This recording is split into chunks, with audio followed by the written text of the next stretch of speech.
vu ce matin comment rendre témoignage de Christ. Témoin de Christ. Quelle est son identité? Qui peut-on appeler témoin de Christ? Quelles sont les qualifications qu'on demande à ce témoin? Alors, nous avons vu cela hier nuit. Et nous avons détaillé cela. Et nous avons fini par la prière. Afin que s'il n'y a pas cette certitude en toi, toi-même tu puisses prier. Et ce matin, nous avons abordé dans 2 sessions comment témoigner de Christ. Ce qui est différent de témoigner de ce que Christ a fait dans ma vie. Ce que Christ a fait dans ma vie est différent. Quand je témoigne de cela, je dis aux gens, voici les bontés de Dieu à mon égard. Voici ce que Dieu a fait pour moi. Ce sont des bonnes choses. Mais ça ne sauve pas quelqu'un. Ça peut édifier quelqu'un. Ça peut fortifier quelqu'un. Ça peut montrer à quelqu'un que effectivement mon Jésus est vivant. Mais je n'emporte pas le salut à quelqu'un. Donc nous avons vu ce matin que effectivement je dois être un témoin de Christ. Et on a vu comment Jésus s'est présenté comme le témoin de son Père. Et nous avons vu les 3 témoignages ce matin avec 2 témoignages que Jésus a fait à un homme religieux appelé Nicodème. Nous avons vu les stratégies et les tactiques, parce que la stratégie est différente de la tactique. La stratégie est globale. La tactique est sur le terrain pour voir comment donc contourner les difficultés et vaincre ou bien assujettir la personne. Nous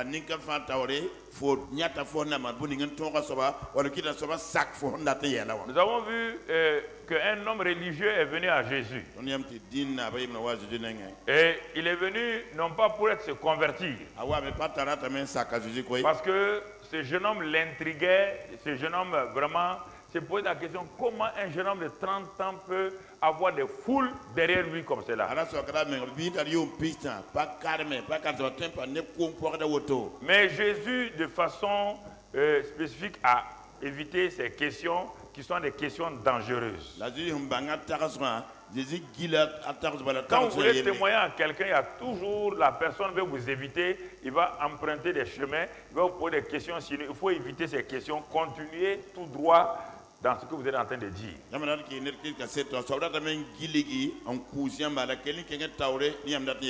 Et il a dit, oui, tu viens de Dieu. Dieu est avec toi. Mais il a refusé de connaître que Jésus est Dieu. Voilà la subtilité des gens religieux. Non, non, votre Jésus a guéri des malades. Il fait des miracles. Non, c'est un grand prophète. Et vous aussi, vous dites oui. Mais si il est un prophète, il faut amener les gens à savoir quelle sorte de prophète il est. Donc ça, et puis vous continuez. Vous vous arrêtez là-bas, on est d'accord. Vous n'êtes pas d'accord? Jésus dit non. Nicodème. Je ne suis pas venu de Dieu, ni Dieu est avec moi, car j'ai amené un royaume. Et ce royaume-là, pour en être citoyen, il faut que vous naissiez de nouveau pour le voir. Alors, Nicodème dit, hein? Il dit, mais comment tu utilises un terme nouveau. Naître de nouveau, ça consiste en quoi? Naître de nouveau, faut-il que j'entre dans le sein de ma mère et renaître? Voici comment on amène les gens à Christ tout doucement. Jésus dit non, Nicodème. En vérité, c'est un homme de naître. Il va dire maintenant les moyens. Il avait dit naître de nouveau, maintenant il va dire les moyens de naître de nouveau, d'eau et d'esprit. Il est en train d'amener le monsieur tout doucement. Et alors, le monsieur a dit comment? Il dit parce que ce qui est né de la chair reste toujours là. Et ce qui est né de l'esprit est la sierra. Ah, le monsieur dit bon, maintenant, comment cela peut-il se faire? Jésus dit, mais toi tu es le docteur d'Israël. Tu enseignes Ézéchiel 37. Tu enseignes Jérémie 31. Et tu ne sais pas qu'est-ce que la nouvelle naissance. Pourtant, Ézéchiel en a parlé. Un esprit nouveau, un cœur nouveau. Je vous donnerai mon esprit. Tout est détaillé là-bas. Je vous donnerai un avenir. Et j'ai des projets pour vous. Parce que vous allez naître de nouveau. La condition que vous naissez de nouveau, tu enseignes ça, tu ne sais pas. Non, Nicodème dit, c'est le coma. Je ne sais pas le coma là. Ah, il dit, ah bon. Il dit, tu es un enseignant. Tu sais que Moïse a élevé un serpent dans le désert, non? Nicodème dit oui. C'était pourquoi? Parce que le peuple était mordu par des serpents brûlants. Ils ne tombaient pas malades. La morsure du serpent les amenait à la mort. Est-ce que tu sais que ce serpent-là est là aujourd'hui? Tu connais son nom? Ce serpent qui mord les gens là, qui fait tuer les gens là, il existe en personne, ce n'est pas une image, il s'appelle Satan. Et quand il mord les gens, ils meurent. Et Dieu a dit à Moïse, ceux qui sont mordus là, tu vas prendre une perche au-dessus de laquelle tu vas mettre un serpent. Moïse dit, mais comment les serpents qui mordent les gens? Il dit oui. Moïse, toi tu ne comprends pas. Parce que mon fils lui-même, il ne l'a pas dit comme ça. Un jour, il va devenir péché, la nature de ce serpent-là. Il dit, tu comprends ça? Nicodème dit, pas si c'est ça, je comprends. Il dit, de même que Moïse éleva le serpent dans le désert, il faut conditions nécessaires et suffisantes pour que deux triangles semblables, triangle ABCDEF, soient semblables. Il y a la condition nécessaire et suffisante. Il y a la démonstration du théorème. Jésus donne un théorème à un homme. Comment naître de nouveau dans le royaume?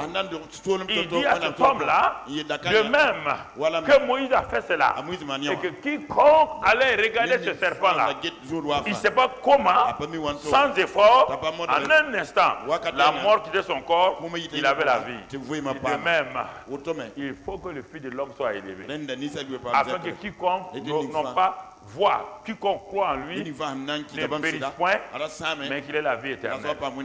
Toi, tu veux témoigner aux gens. Tu n'as pas la parole de Dieu en toi. Tu veux témoigner aux gens. Tu n'as pas la parole de Dieu en toi. Tu ne connais pas la parole. Tu vas faire comment? Oui, oui. Moi, je pense. Ok, si c'est pensé, tu as un docteur comme Nicodème devant toi. Il va te descendre en catastrophe. Il faut la connaissance de la parole et la révélation. La révélation des paroles est claire. Elle donne l'intelligence au simple. Et on voit plus tard, quand Jésus est mort, et que Joseph d'Arimathée est parti prendre son corps, Nicodème était là, avec la myrrhe et l'aloès, pour le corps de Jésus. Donc le monsieur a été convaincu, il est devenu chrétien. Donc tu vois, Jésus l'a eu, l'homme religieux. Mais maintenant Jésus rencontre une femme à la vie légère. Jésus prie avant de sortir. Le chrétien ne prie pas avant de sortir et il veut rencontrer des gens pour les convaincre. Tu ne peux pas convaincre les gens comme ça. Jésus dit, je ne fais que ce que je vois chez mon Père. Ce jour-là, en priant, le Père lui dit, tu dois passer en Samarie, non? Tu fais un stop là-bas. Et n'entre pas dans la ville. Maintenant, on va changer de stratégie. N'entre pas dans la ville. Mais je vais faire sortir une femme. Va au puits. Assois-toi là-bas. Laisse tes disciples là. Ils vont aller en ville. Parce que s'ils sont là, ils seront indignés de ce que tu parles à une femme. Quand ils sont arrivés, ils disent qu'ils vont l'acheter à manger. Jésus dit qu'il faut partir. La femme est arrivée. Une femme légère. Légère dans sa vie personnelle. Légère dans la vie religieuse. Et elle est dans le désarroi. Jésus change de tactique. Chaque terrain, il y a une tactique. Quand vous rencontrez un terrain montagneux, alors mon frère, il faut savoir quels sont les instruments de guerre que tu utilises sur le chemin montagneux. Quand tu vois des gens qui ne peuvent rien faire, alors c'est l'aviation qui bombarde. Quand l'aviation bombarde, ça permet aux chars d'avancer. Et ça permet même plus tard aux parachutistes de descendre, de se positionner. Chaque guerre a sa stratégie et sa tactique. Dans le monde spirituel, chaque guerre, chaque combat a sa stratégie, a sa tactique. C'est cela, mon frère. Si tu ne comprends pas ça, et avec cette femme-là, quelle est la tactique? Il est parti s'asseoir là où les femmes viennent puiser. Dans la pensée religieuse, ce n'est pas normal. Et deuxièmement, il va utiliser un langage ordinaire. Donne-moi à boire. C'est par là qu'il commence. Il connaît la femme là. Parce que le père lui a dit, c'est une femme. Elle a la langue. Si tu vas dans ce sens-là, effectivement, dès qu'il a dit, donne-moi à boire, la femme dit, toi, tu es juif. Moi, je suis une femme samaritaine. Normalement, un juif et un samaritain ne parlent pas. Deuxièmement, si c'est une femme, on ne doit pas parler. Donc, elle a voulu arrêter. Ah, le stratège. Il change. Il dit, madame, si tu connaissais le don de Dieu, et celui qui te demande à boire, il a une eau vivante. La femme de quoi? L'eau vivante. Et de oui. Donc elle a changé. Elle a changé. L'eau vivante. Il dit, mais tu n'as pas de corde. Tu n'as pas de seau. Et le puits là, c'est le puits de Jacob. Notre père. Toi, tu as dit que les juifs et toi, vous ne vous connaissez pas. Et tu appelles maintenant Jacob le juif, notre père. Ouais, les contradictions dans la vie des gens. Jésus dit, ma fille, cette eau-là, si tu continues à la boire, tu auras soif. L'eau que j'ai, quand je donne, il n'y a plus de soif. Tu ne vas plus venir ici. Et cette eau-là devient en toi une source qui va jaillir jusque dans l'éternité. La femme, il y a une eau comme ça qui prend un homme sur la terre et le connecte au ciel. Jésus dit ça existe. Il dit, oh, si c'est ça là, donne-moi l'eau à boire. Maintenant, elle veut l'eau là. Tout ce que tu vas faire là, elle ne va plus reculer. Jésus dit maintenant, appelle ton mari. Est-ce qu'il y a un problème dans ça? Elle veut l'eau là, oui ou non? Elle a dit, j'ai pas de mari. Jésus dit, Jésus n'a pas dit, attention, hein, voler de mari, il n'a pas dit ça. Appelle ton mari. Ah bon? Appelle ton mari. C'est elle-même qui a dit, je n'ai pas de mari. Parce que maintenant, elle peut parler clairement. Toutes les femmes de la ville sont derrière elle. Parce qu'elles voient les maris. Elle dit non. Maintenant, aujourd'hui, devant un homme qui a su conquérir son cœur, elle dit, je n'ai pas de mari. Jésus dit, en cela, tu as dit vrai. Il dit, ma fille, tu en as eu 5. Et le 6e que tu as n'est pas ton mari. Tu es prophète. Voilà. C'est comme ça qu'on fait. Il ne faut pas te présenter que toi-même tu es prophète. Laisse que les gens te découvrent. Ne veux pas dire que toi tu es apôtre. Laisse que les gens te découvrent. Ne veux pas dire que toi tu es ceci ou cela. Laisse les gens te découvrir. Hein? tu es prophète. Ah, mais tu vois le problème maintenant? Bon, tu adores où? À Jérusalem, non? Ah, mais nous, les Samaritains, là, on ne peut pas venir là-bas. Nous, on adore sur les montagnes. Jésus dit, l'heure vient. Et elle est venue. Ça, c'est à éliminer. Ni Jérusalem, ni les montagnes.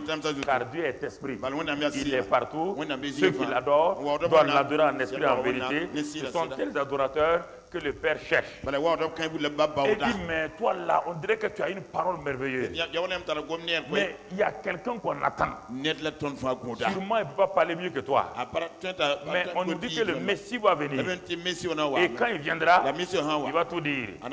Jésus met le coup de grâce. C'est moi le Messie. La femme de Kabako, elle pose son canari. Elle va en ville. Elle n'a plus honte. Elle n'a plus honte.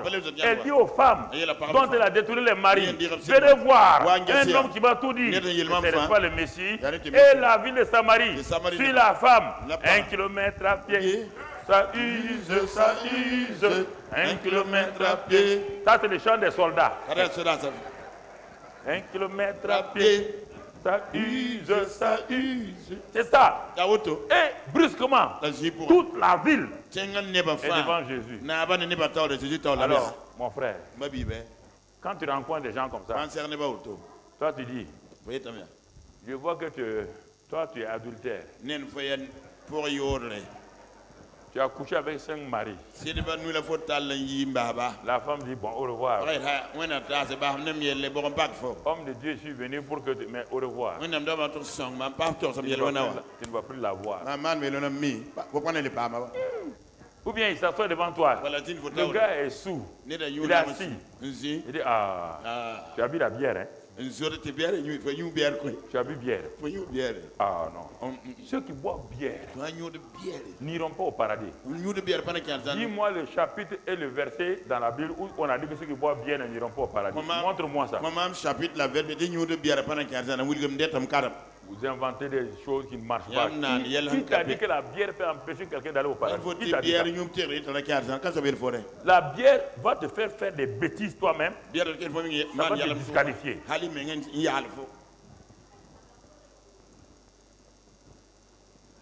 Un buveur de bière et un menteur. Moi, je prends le buveur de bière.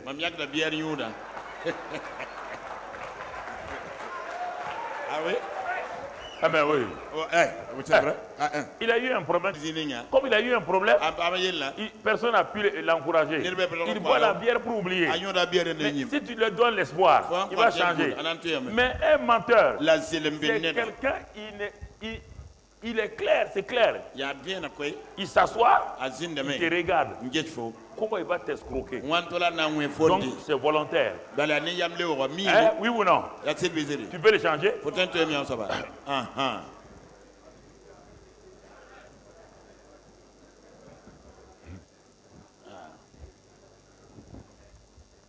Troisième témoignage. Vous voyez? C'est un jeune homme, Philippe. Il a amené le continent africain, c'est le premier qui a fait entrer l'évangile dans le continent africain à travers un ministre éthiopien. Dans cette année de l'intensification du témoignage, si vous ne formez pas vos chrétiens, est-ce qu'un seul homme peut atteindre le pays? Est-ce qu'un seul homme, même s'il est évangélique, peut gagner Ouagadougou? Donc, il faut aller transmettre ces messages à vos gens. Faites-les asseoir. Que chaque membre de ton église soit un témoin. C'est pourquoi depuis les premiers jours et les matins, nous avons parlé avec le centre. Quelle est notre stratégie pour l'année 2010? Aucun homme de Dieu ne peut gagner son pays. Et deuxièmement, je voudrais dire à tout le monde, je voudrais dire aux grandes dénominations, c'est sans arrière-pensée. Je vais vous dire une chose. Dieu a envoyé des premiers missionnaires en Amérique.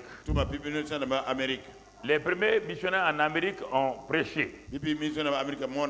Les Américains ont pris la relève et eux-mêmes ont sauvé leur pays entièrement. Les Asiatiques ont reçu l'évangile par des missionnaires. Mais au bout de quelques années, le continent asiatique se sont pris en charge.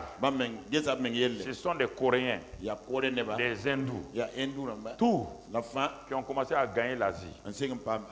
L'Amérique latine a eu des missionnaires, des grands missionnaires. Au bout de quelques temps, on a vu que la mission ne fonctionnait pas. Les Sud-Américains, Amérique latine, c'est-à-dire que l'Argentine partout, et ensuite une grande partie du Brésil, ils sont levés, ils ont gagné leur nation. Je veux parler maintenant, vous savez, c'est dommage. Chaque année, tous les 2 ans, nous sommes obligés d'attendre qu'un évangéliste vienne d'un pays européen pour évangéliser le Burkina Faso. Il y a quelle misère dans ça?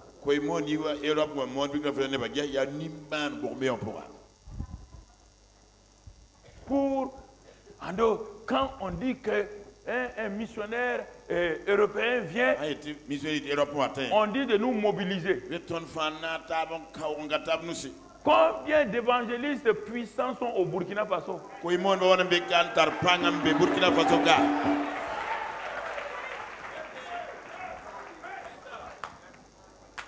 C'est un missionnaire qui est venu prêcher pour que le centre existe. Avec ces centaines d'églises partout dans le monde. C'est un missionnaire qui est venu nous enseigner pour qu'on envoie des missions dans 13 pays.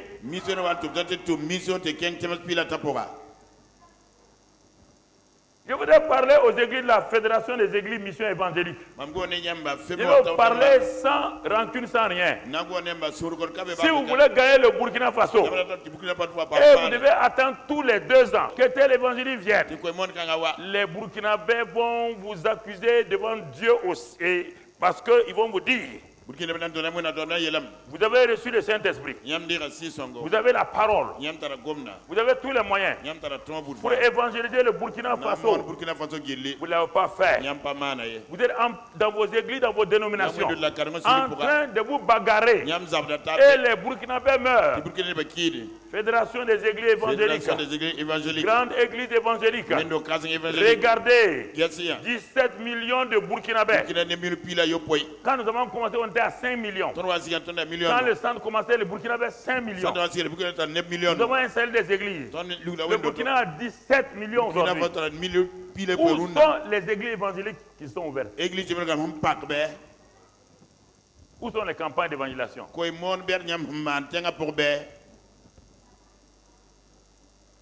Non, dites-leur, il n'y a pas de... Mais il faut qu'ils se réveillent.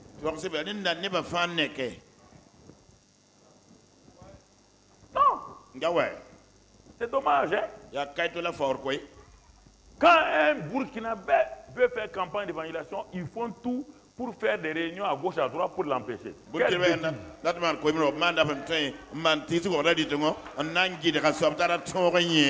temps. Tout le temps. Il faut que ça soit. Je ne suis pas raciste. Qu'un blanc vienne. Les miracles que vous avez vus à les blancs là, nous avons fait les mêmes miracles. Tous ceux qui sont là, on a fait les mêmes miracles. On est parti dans les stades aussi, on a vu des aveugles voir, on a vu les partis marcher.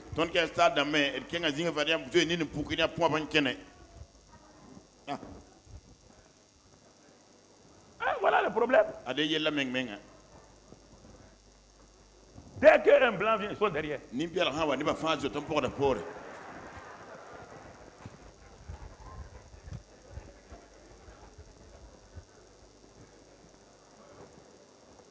Mais un Africain, c'est dommage. Non, je le dis, j'ai pas peur de ça. Pas mon problème. Vous voulez sauver le Burkina en attendant tous les 2 ans qu'il y ait croisade. Mais entre les 2 croisades de 2 ans là, combien de Burkinabés meurent et vont en enfer? Combien? Vous imaginez? Tous les jeunes hommes de Dieu ici, ils sont pleins. Les voilà assis. Rassemblez tous ces gens-là. On va évangéliser Burkina Faso. Attendez. Et on dit voilà, il y a 13 régions. 13 régions. Telle dénomination, telle dénomination. Vous prenez telle région. Vous prenez tel évangéliste. Évangéliste des différentes dénominations. Région du sud-ouest. Vous, dénomination. Vous prenez ça. Et vous faites évangélisation. 5 ans. Le Burkina Faso est évangélisé, oui ou non?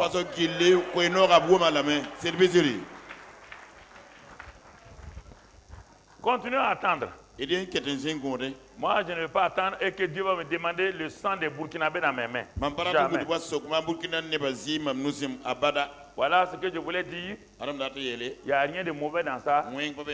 C'est un constat. C'est dommage. C'est dommage. Relayez ça, comme vous aimez relayer. Si vous ajoutez votre sel aussi, tant pis pour vous. Je n'ai pas dit ça mauvais, c'est ça, c'est un constat. C'est un constat. Et c'est dommage. Maintenant, nous allons parler ce soir de l'évangélisation de masse. On a vu hier et ce matin le témoignage.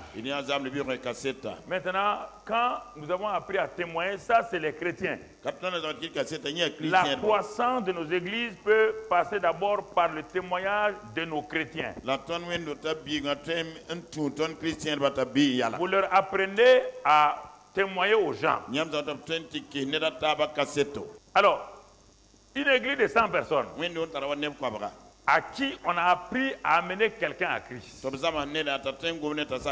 100 personnes. On les assoit, on leur apprend comment témoigner, amener quelqu'un à Christ. Ils ont le Saint-Esprit. Ces gens-là sortent, hommes et femmes. Les anciennes vont chez les anciennes. Les fonctionnaires vont chez un fonctionnaire. Les élèves vont chez un élève. Chacun qui a appris à témoigner s'en va quelque part. Gagne une âme à Christ. Je n'ai pas dit chaque mois. Une seule âme par an. À la fin de l'année, l'église passe à combien? 200.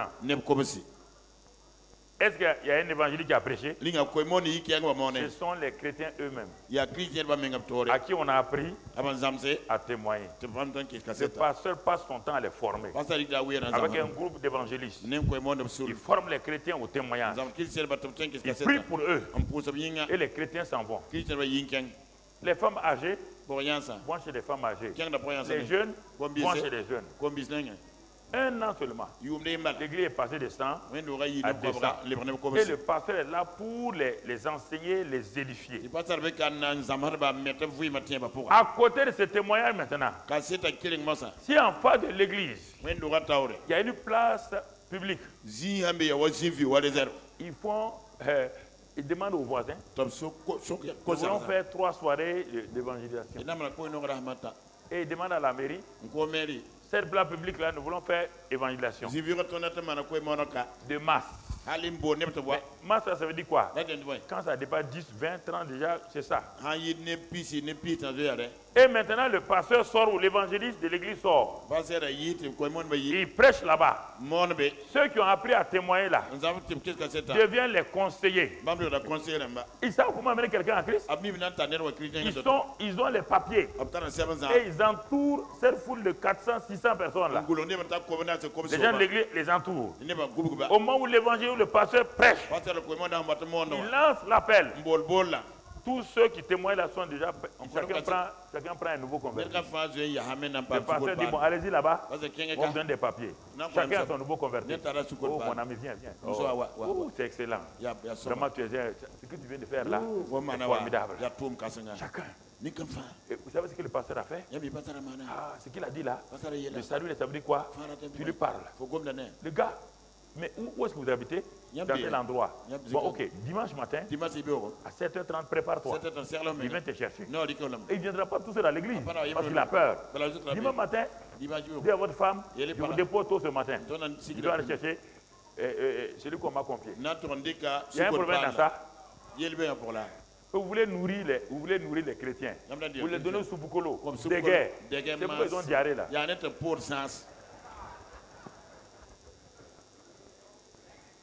Tous les jours, il est en train de dire on va lutter. Tous les jours, ils sont là. Tous les jours, ils sont en train de faire combat. Combat. Ensemble, leurs parents meurent. Leurs oncles meurent.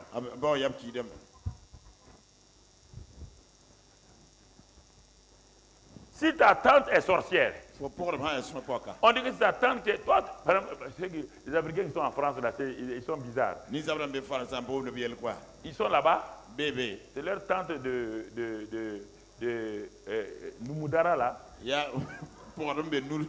Qui leur crée problème en France. Donc ils vont dans les églises. On dit c'est ta tante qui est sorcière là-bas qui te crée un problème. Au lieu de prier pour que ta tante soit convertie, ils s'en vont. Feu, feu, feu.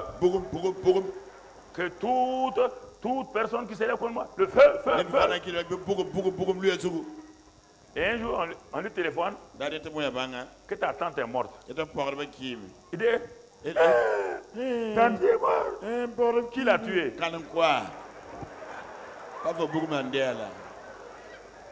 Tu as oublié, non?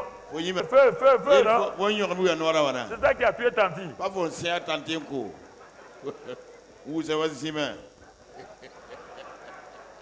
ça qui a tué tante. Au lieu de... Si c'est ça, prends un avion. Jésus est en toi. Satan est dans tante. Si tu crois ça, prends l'avion de la France. Descends.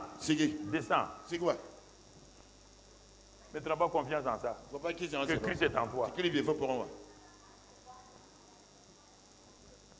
Voici le problème. L'évangélisation des masses est facile. C'est comme ça qu'on a appris nous tous. Personne ne m'a appris.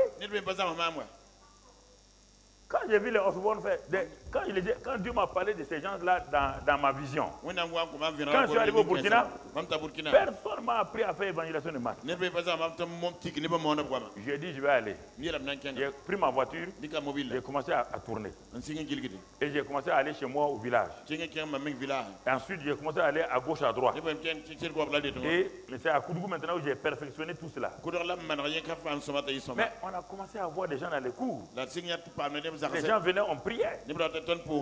C'est ça. C'est comme ça que j'ai appris le concept de l'évangélisation des masses. J'ai vu les gens guéris. J'ai vu les premiers malades être guéris. J'ai vu les gens sauvés. J'ai dit, mais donc ce n'est pas les grands hommes de Dieu. C'est chacun d'entre nous. Je n'étais pas pasteur, je n'étais pas évangéliste, j'étais directeur d'entreprise. Mais je voyais Dieu faire des miracles.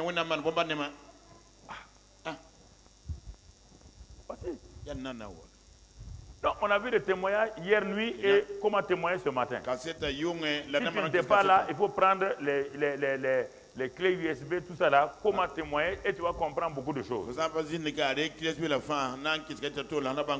L'évangélisation de Matthieu, Romains 1, verset 16. Romains 1, verset 16. Qu'est-ce que la Bible nous dit là-bas?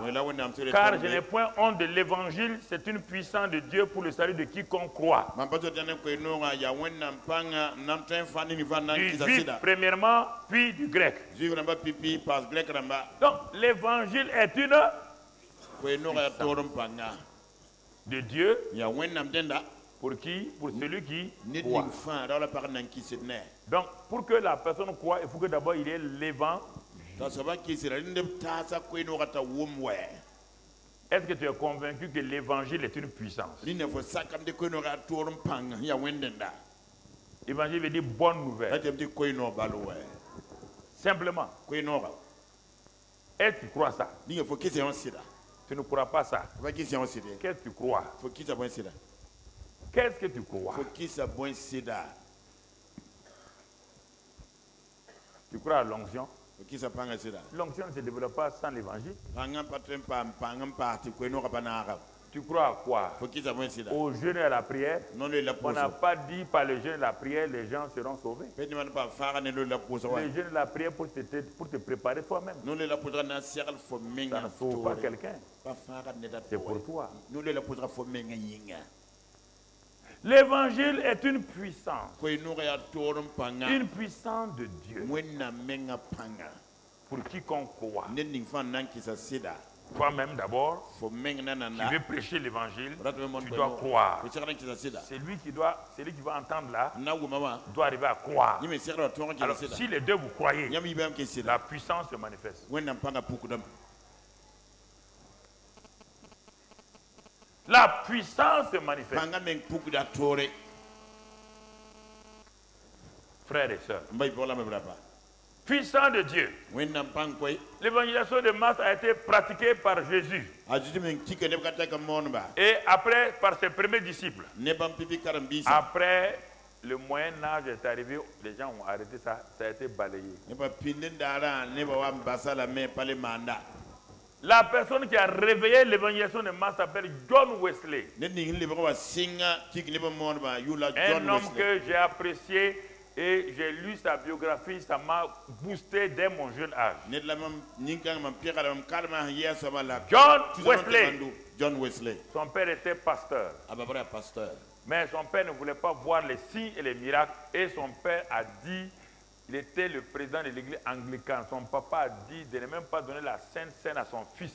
Regarde comment la religion peut amener un papa à bloquer son enfant. Non. Mon fils, de ce qu'il prêche là, il parle du Saint-Esprit, les gens tombent, les gens crient. Non. Il a interdit à tout pasteur anglican, quand son fils rentre là-bas, s'il veut prendre la Sainte Seine, interdit. Pas parce qu'il pêche, hein? Parce que simplement, le gars prêche sous l'onction du Saint-Esprit. Et qu'est-ce qu'il a fait? Il est parti au cimetière. Sa maman a eu au moins 17 enfants. Sa maman priait tous les jours de 13h à 14h pour chaque enfant. Tous les enfants Wesley sont devenus des grands hommes. Quand elle a fini de préparer les enfants à manger, elle se met dans la cuisine, elle prie. De 13h à 14h. Pour les enfants. Chacun des enfants. Et elle est morte.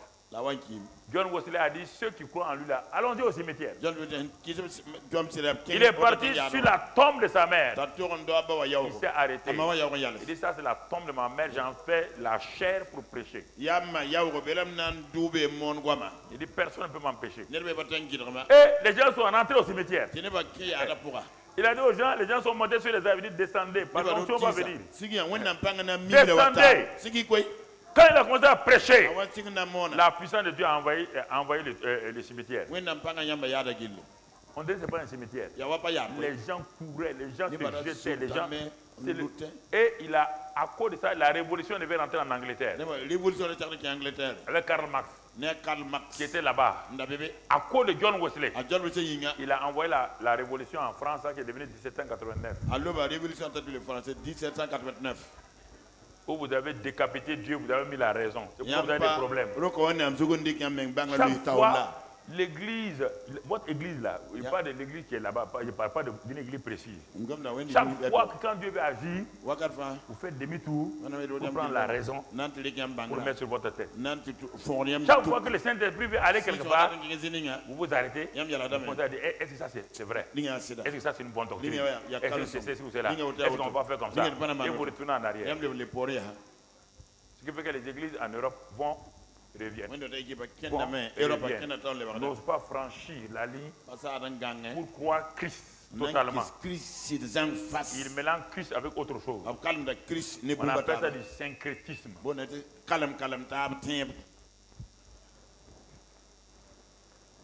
Syncrétisme. Christ ou Christ seul, il n'y a pas Christ plus. Ou il est Christ ou il n'est pas Christ. C'est ça le problème. Comprenez? C'est lui. C'est lui qui a ramené et ensuite Osborne l'a pris. Maurice Serrelot a pris. Dans tous les pays, ils ont commencé à prêcher. Des foules ont commencé à venir. Ils n'ont pas commencé avec 100 000 personnes. Ils ont commencé avec 100 personnes. Ça a augmenté. 2000 personnes. Ça a augmenté. Au bout de quelques temps, 100 000, 200 000, 600 000. Est-ce qu'il valait mieux que vous? Est-ce qu'ils avaient quelque chose? Rien. Ils ont cru que l'évangile est une puissance de Dieu. L'évangile est une puissance de Dieu. C'est ça. Est-ce que tu crois ça? C'est ça le problème. Pourquoi vous voulez tout le temps ramasser les gens pour leur donner une destinée? Pourquoi vous voulez rassembler les femmes, tout le temps prier? Toi, tu seras directrice, toi, tu seras... Ça va leur donner quoi? Directrice, mais quand ils vont prendre la retraite, ils seront pas tristes.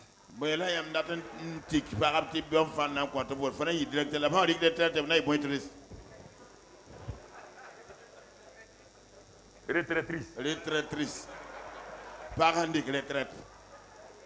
Arrêtez de vouloir distribuer des postes aux gens. Cette femme-là qui veut un poste là, son père n'est pas chrétien. Sa mère n'est pas chrétienne. Sa soeur n'est pas chrétienne. Son frère n'est pas chrétien. Sa tante n'est pas chrétienne. Elle veut être la seule directrice de la famille. En ce temps, les gens meurent un à un pour partir en enfer. Au lieu de lui dire, ma soeur, tu veux devenir directrice là, est-ce que tu as sauvé les gens de ta famille? Non. Mais tu veux devenir directrice pour quoi? Pour toi-même. Tu vas d'abord sauver tes parents. Que Dieu va t'élever. C'est qu'il y a la mort. Il va t'élever pour aller où? Dieu nous a déjà élevés. Oui ou non? Il nous a élevés et il nous a fait asseoir dans les lieux. Ils vont t'élever pour aller où?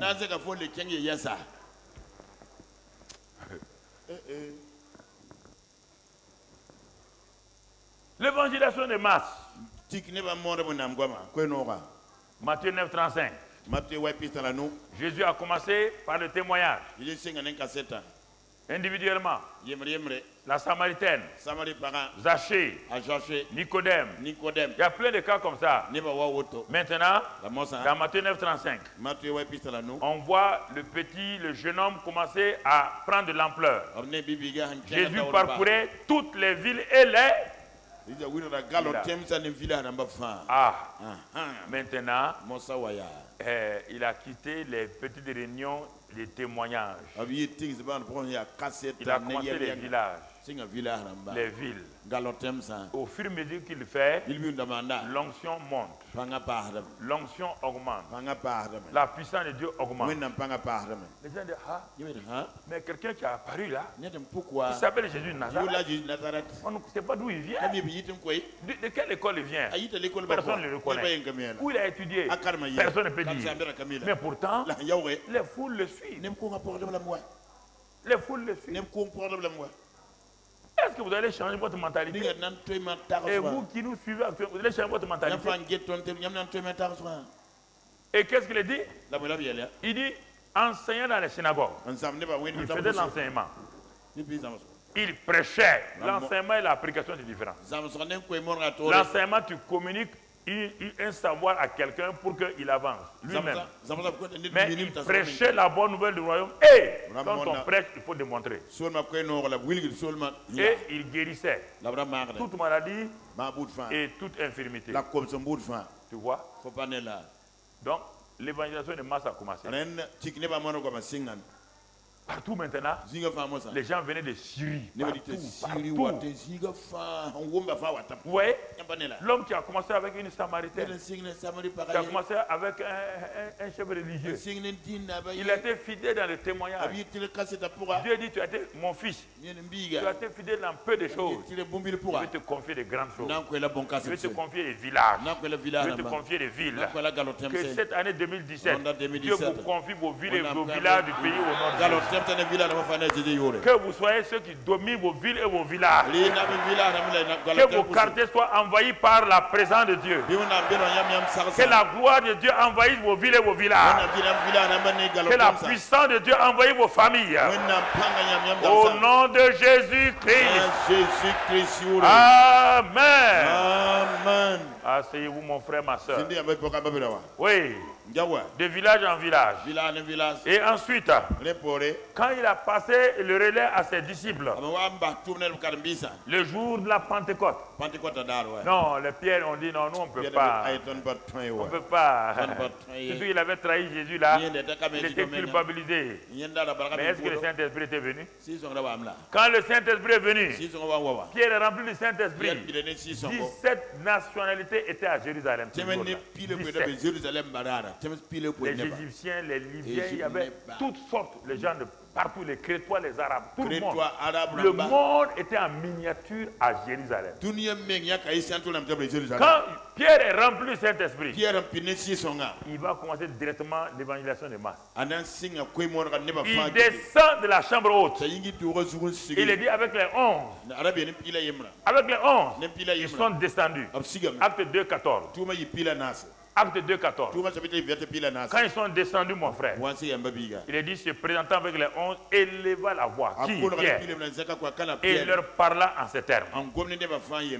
Hommes juifs, et vous tous qui séjournez à Jérusalem. Il a commencé à prêcher. Verset 22 maintenant, on va sauter. Verset 22. Verset 22. Ce qui est écrit sur ta feuille, c'est ça que tu dois suivre. Verset 22. Homme israélite, écoutez ces paroles. Jésus de Nazareth, cet homme à qui Dieu a rendu témoignage devant vous par les miracles, les prodiges et les signes qu'il a opérés par lui au milieu de vous. Comme vous le savez vous-même. Cet homme, livré selon le dessein arrêté et selon la présence de Dieu, vous l'avez crucifié. Vous l'avez fait mourir par la main des impies. Mais Dieu l'a ressuscité en le délivrant des liens de la mort. Parce qu'il n'était pas possible qu'il fût retenu par elle. Mon frère, verset 32.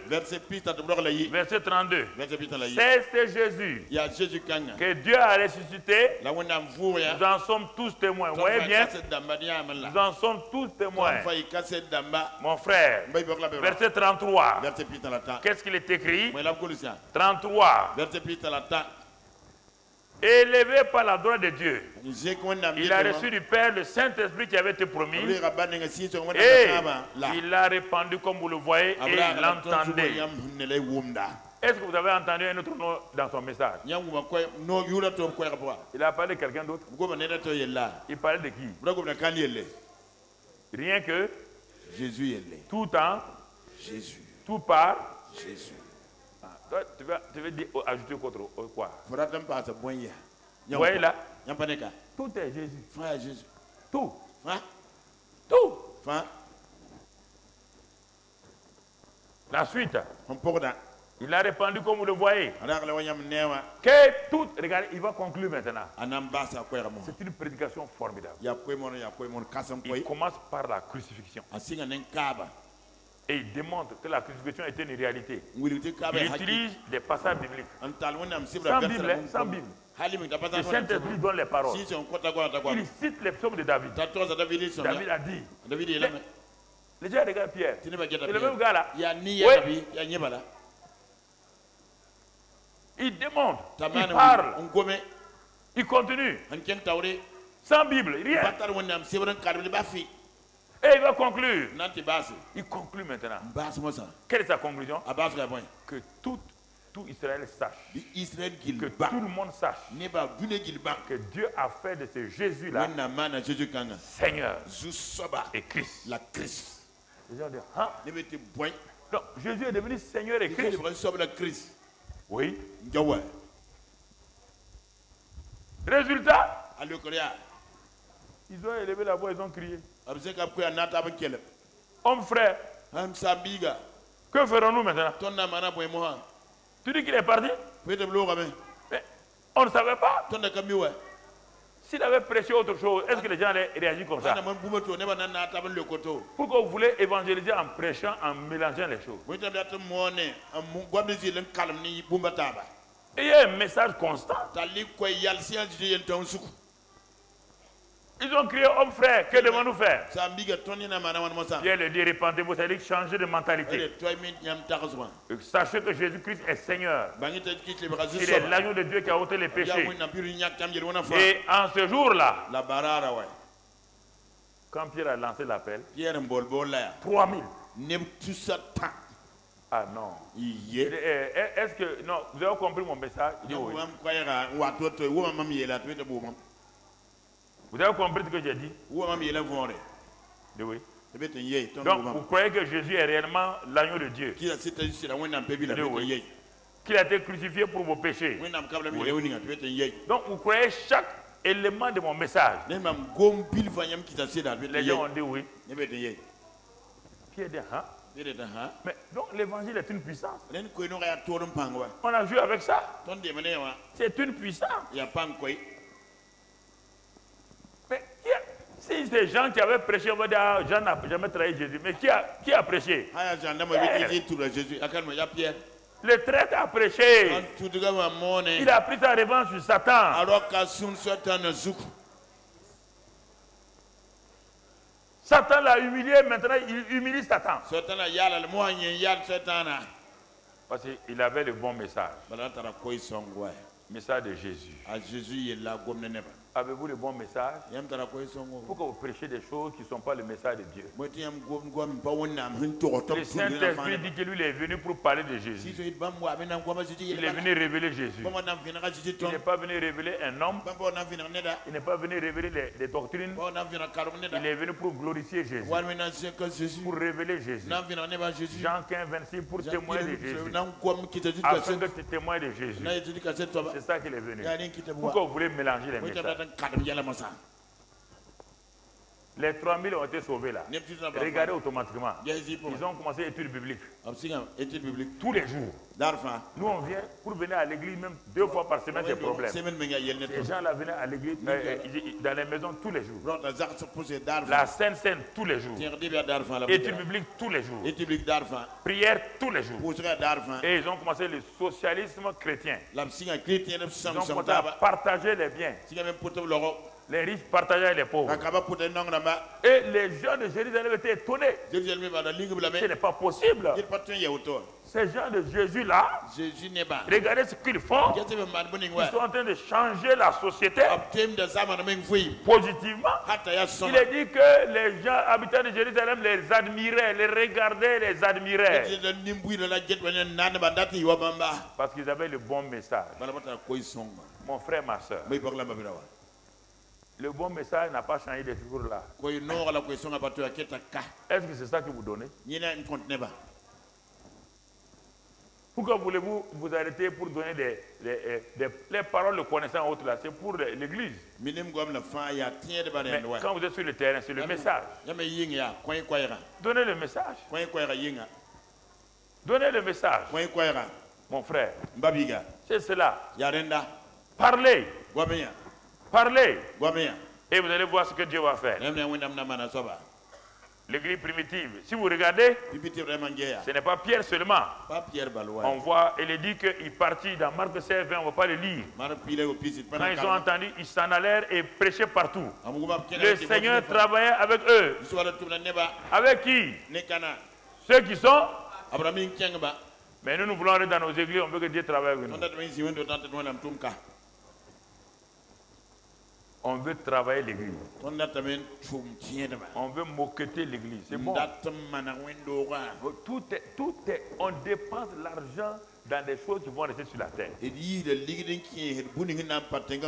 de dire s'il y a des jeunes gens dans l'église qui veulent aller témoigner, évangéliser, leur donner des moyens pour aller le faire. Non, tout le temps, on est en train de baliser nos églises. De faire des choses bien dans les églises. Vraiment.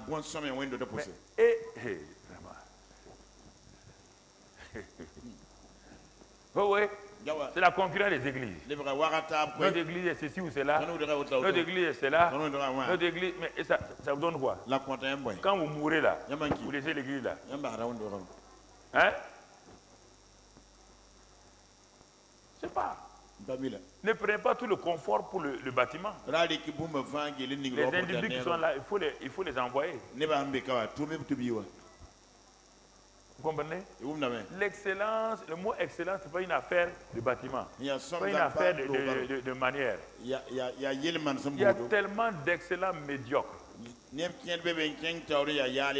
Quand ils sont dans les églises, vous voyez, on leur dit les femmes sont bien habillées. Ils savent recevoir les gens. Les hommes sont bien habillés. Ils savent recevoir les gens.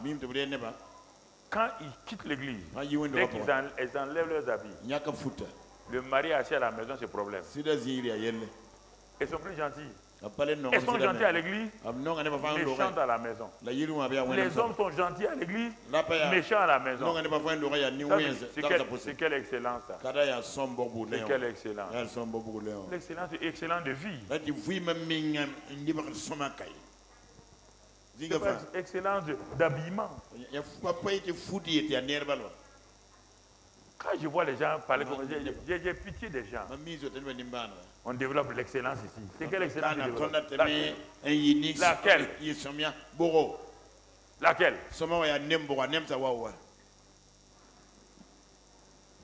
Non. Les gens, c'est la vie intérieure des gens qui doit être excellente, une vie excellente.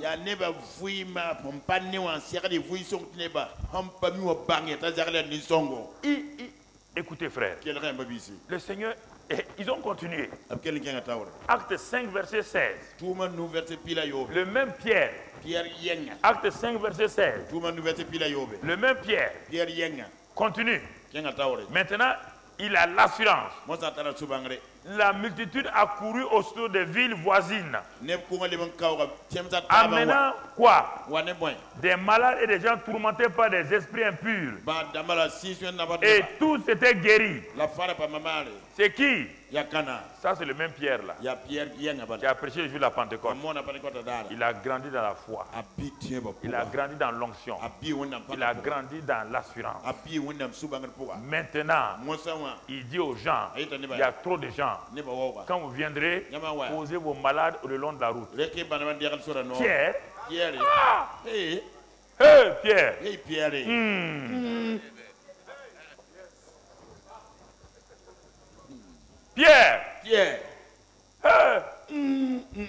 Tu dis de mettre les gens. Ils vont se lever et seront guéris. Par ton nombre. Ton patron Jésus était Belzébuth. Toi, tu es sorcier principal. C'est ça que les gens pensent. C'est ça. Ton patron était Satan. Toi, tu es sorcier maintenant. Toi, ton nom peut guérir quelqu'un. Il dit, ok, attendez. Les gens amènent, ils posent les gens. Pierre passe. Quand son nom touche un paralytique, il s'élève. Les gens disent, ça c'est l'onction. Hey, vous savez, hein? Est-ce qu'il n'est pas parti au Nigeria? Il n'est pas parti en Inde prendre un gris-gris? Parce que les gens là, il faut bien vérifier. Et ils doivent avoir des choses cachées sous leurs bras là. Vous voyez? C'est pourquoi il faut porter seulement sa bague de barrière. Si tu portes une deuxième bague, on dit c'est la bague. C'est la bague.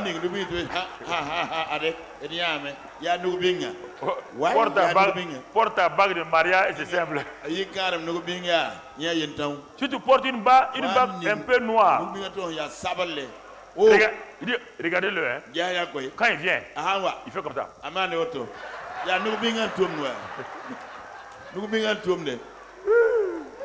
L'homme est dangereux. Hein? L'homme est dangereux. C'est pourquoi il porte une seule bague. C'est une bague de mariage. Prêche la parole. C'est fini.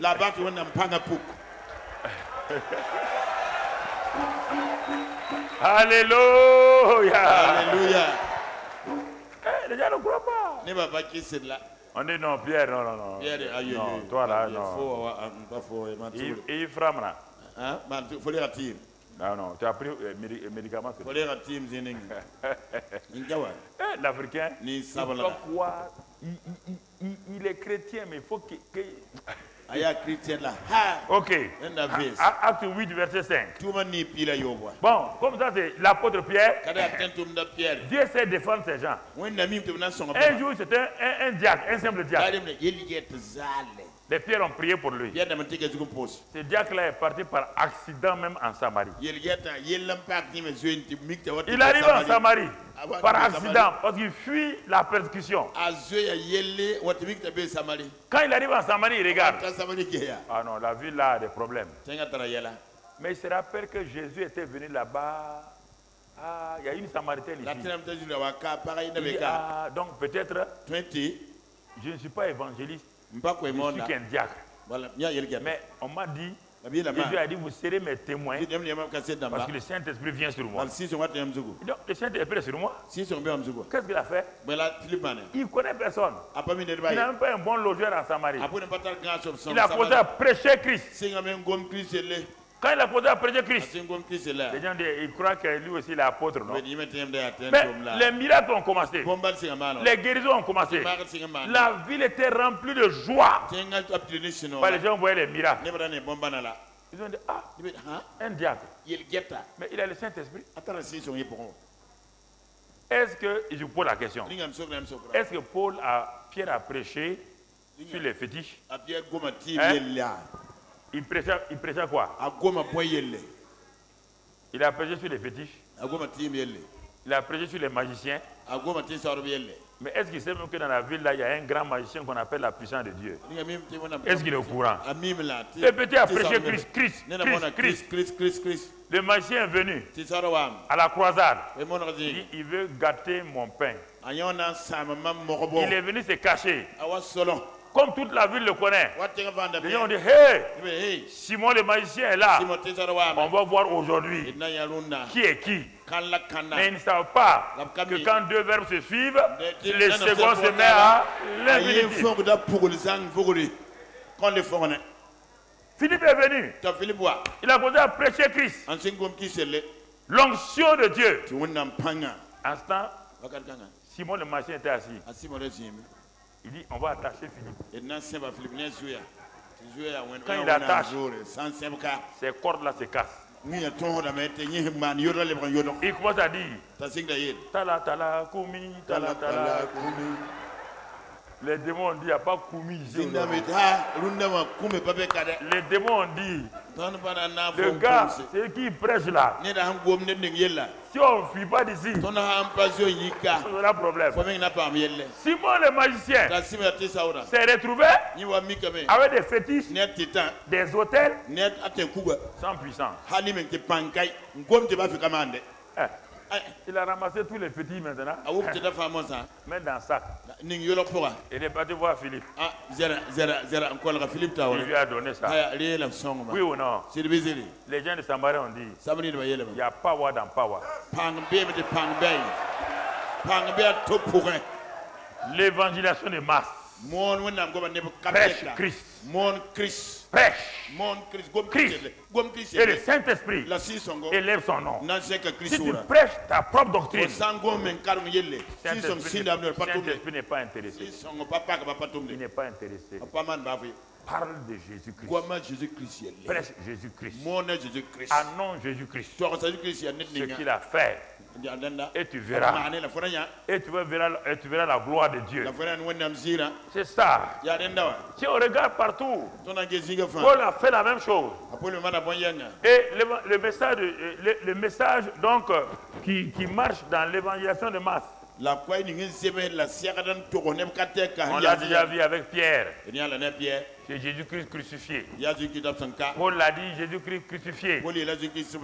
C'est ce message qui marche. Mon frère, ma soeur, il n'y a rien d'autre que Philippe a dit en Samarie que Jésus-Christ. Donc le message qui marche. Je vais te donner quelques titres de messages que toi-même tu vas développer et tu vas voir que ça marche. Ce sont ces messages que j'ai prêchés il y a plusieurs années. Un des messages qui marche, où le Saint-Esprit va t'accompagner. C'est le premier des messages, c'est la croix. Dans 1 Corinthiens 1, verset 17-18. 1 Corinthiens 1, 17-18. Qu'est-ce qu'il est dit là-bas? Concernant la croix. Regardons ce que la parole de Dieu nous dit dans ce passage 1 Corinthiens 1, 17-18. Ce n'est pas pour baptiser que Christ m'a envoyé. C'est pour annoncer l'évangile. Et cela sans la sagesse du langage, afin que la croix de Christ ne soit pas rendue vaine. Verset 18. Car la prédication de la croix est une folie pour ceux qui périssent, mais pour nous qui sommes sauvés, elle est une puissance de Dieu. Donc, Dieu te dit, si tu veux voir les gens sauvés, c'est la croix. C'est le premier message. Dans cette année 2017, note ça dans ton carnet. Ou bien prends la cassette. Prends la clé USB. Et regarde, c'est ça. On te dit que c'est la puissance de Dieu pour ceux qui doivent être sauvés. Versets 23 et 24. 23 est toujours dans 1 Corinthiens 1. Nous prêchons Christ crucifié. Scandale pour les Juifs et folie pour les païens. Mais puissant de Dieu et sagesse de Dieu pour ceux qui sont appelés tant juifs que grecs. Donc, regarde tout ce qui concerne la croix. Si tu veux aller prêcher, puisque, bon, au niveau du centre, on a déjà réparti les tâches. Quand tu seras dans les villes et les villages, commence à prêcher la croix. Tu vas voir la terreur que cela sème dans le monde satanique. Le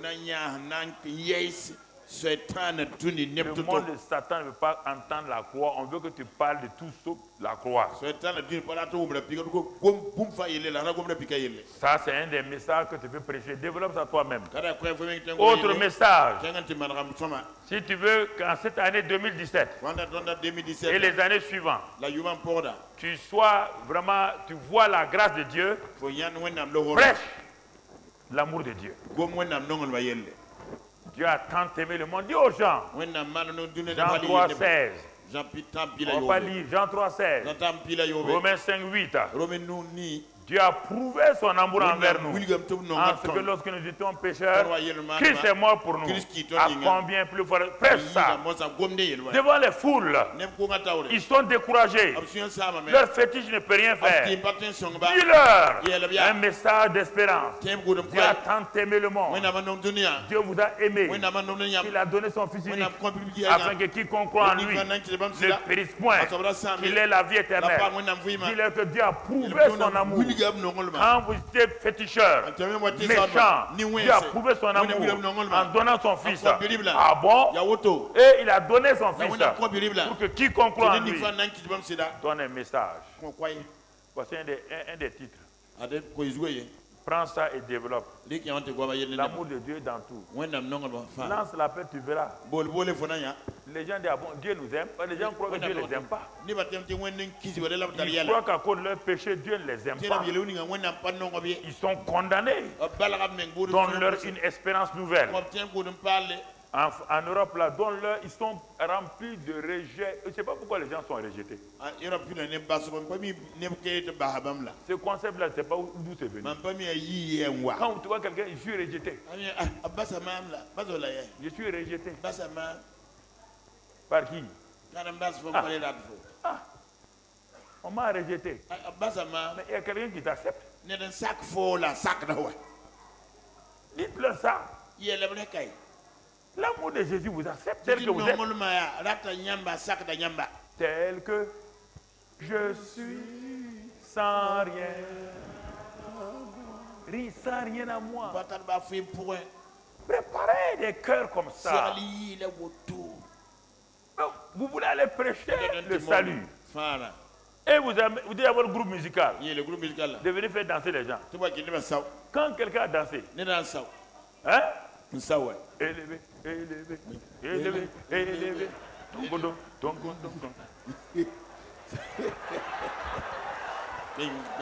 Et vous vous arrêtez maintenant.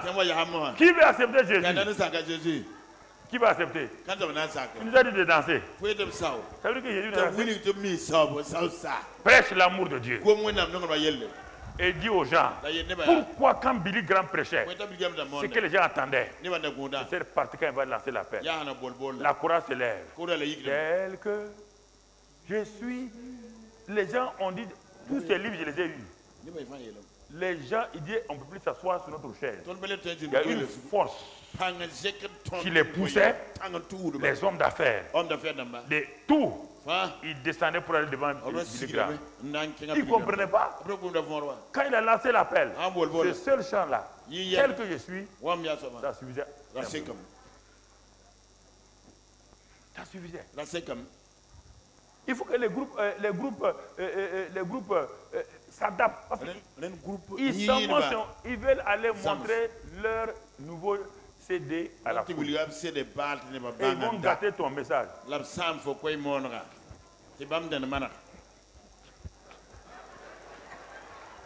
Ils vont gâter ton message. Donc, dis à ceux qui te suivent là, voici les chants que vous allez chanter. Ne donne pas la liberté. N'oublie pas que les chanteurs sont des prédicateurs chanteurs. S'ils ont donné le premier message qui est négatif, toi tu viens pour suivre là, toi tu as un problème. On va dire que c'est toi qui es méchant. Les chanteurs sont bons, toi tu es méchant. Il faut les discipliner, à donner des messages adéquats, qui suivent le message. Hein? Un autre chant, j'aime le dire, viens à Jésus, il t'appelle. Il t'appelle aujourd'hui, viens. Trop longtemps tu fus rebelle. Il t'appelle aujourd'hui, viens. Jésus t'aime, oui Jésus t'aime. Jésus t'aime aujourd'hui. Reçois le salut suprême. Quand il dit ça, les foules là commencent à sortir. Ils viennent. Tu dis, viens à Jésus, il t'appelle. Jésus m'appelle moi. Oui, ils ont dit, à l'aveugle Bartimée, il t'appelle. Il dit, moi, Jésus m'appelle, moi, il s'est levé. Il a dit, il t'appelle. Il a dit, me voilà. C'est ça. Faites attention, c'est la stratégie. En guerre, si tu utilises la mauvaise stratégie pour aller, mon frère, quand il y a la guérilla, pourquoi la guerre du Vietnam et les Américains ont perdu et tout. Pourquoi les Vietcong ont battu et ils amenaient des armes puissantes. Les Vietcong montaient sur des arbres et ils parlaient comme des singes.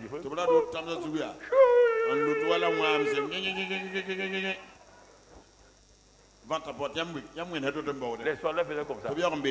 C'est ça qui amène les bien fous et autre chose. Là. Ils ont changé de stratégie.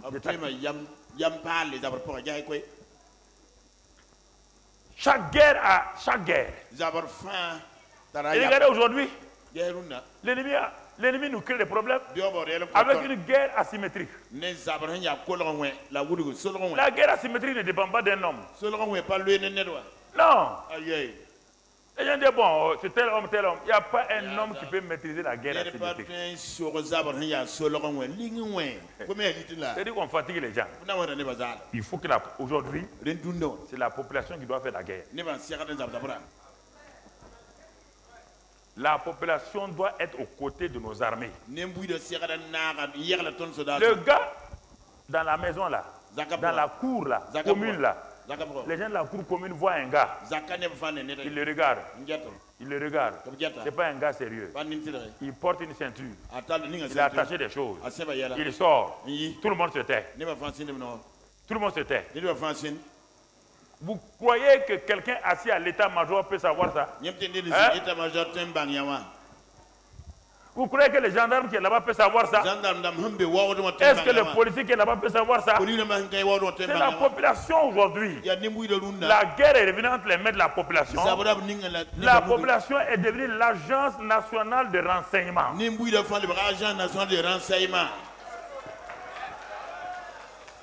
Ça, c'est le général en chef Karambiri qui vous dit ça maintenant.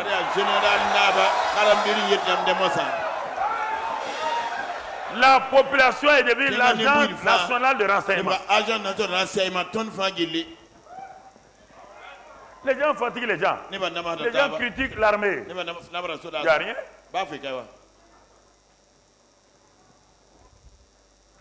Voici que vous êtes au marché, quelqu'un vient. Une petite fille. Elle vient au marché avec son truc et bien acheté. Elle vient au moment où tout le monde est arrêté. La petite fille appuie. Bougoum. Quel est le militaire qui peut savoir ça?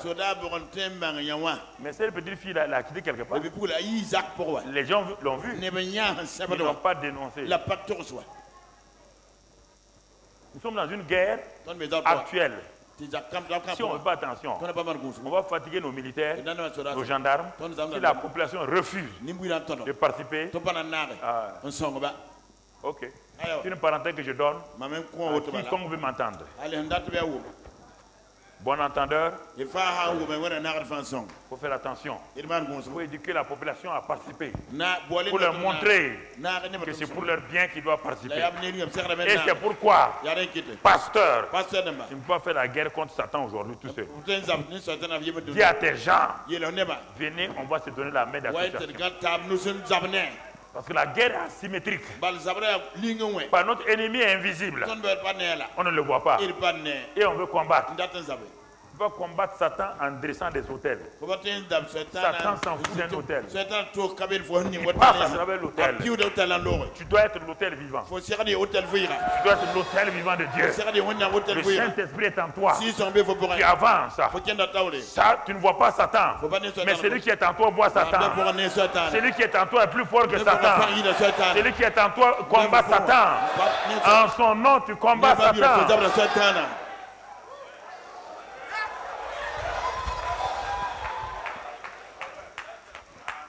Voici la réalité. Voici la réalité. Le reste, ce sont des discussions inutiles. Ce sont des accusations réciproques les gens sur les gens. Ça ne marche pas, ça ne va pas aller loin. Aujourd'hui, la bonne volonté ne suffit pas. La bonne volonté ne suffit pas. La bonne volonté pourquoi? Pour faire quoi? Pour comprendre. Dans le monde spirituel, il y a aussi les officiers. Ils comprennent ce qui se passe. Il faut faire attention à ça. Ok. Continuons mon frère. La croix. L'amour de Dieu. Un autre sujet, si tu veux gagner des gens cette année. Le nom de Jésus.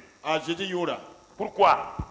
Dans Acte 4:12, il est écrit là-bas que c'est le nom par lequel quiconque est sous le ciel est sauvé. Il n'y a aucun autre nom par lequel on peut être sauvé.